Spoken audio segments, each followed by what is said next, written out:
Apa jangkaan anda pada harga makanan restoran kalau orang menganggarkan kenaikan harga akan naik 30 ke 50%? Kalau jangkaan harga akan naik 30 ke 50%, kau tengok ni. Wagyu Tomahawk grade 7 1.3 kilo, kalau dekat luar biasanya dekat steakhouse harga dia mencecah 1,500 ke 2,000. Tapi aku jual 467 yang paling murah. Jangkaan kalau 30 ke 50% supplier akan naikkan harga, mungkin akan jadi 800 ke 900 ringgit.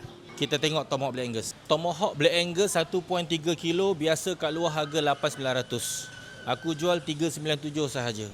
Tapi kalaulah harga barang meningkat 30 ke 50%, aku tak boleh jual harga ni.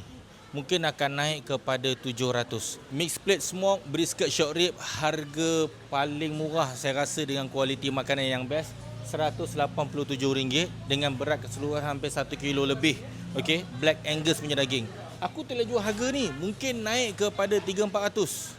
Aku tak tahu nak buat macam mana. Tapi kita tak boleh nak kontrol benda ni. Kenaikan harga barang kita kena hadap.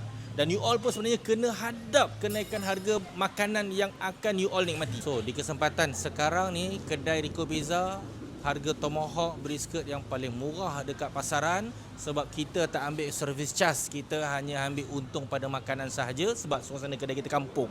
Jadi ambil kesempatan sebelum harga naik, korang datang serbu. Sebab kita masih lagi kekal harga dengan harga yang lama. Sebelum dia naik, korang ambil kesempatan dulu. Mai datang guys, ambil kesempatan ni. Jalan, bawa anak, bini, mak ayah semua mai datang, satu family. Kau redah habis-habisan. Sebab lepas ni tak tahu harga macam mana.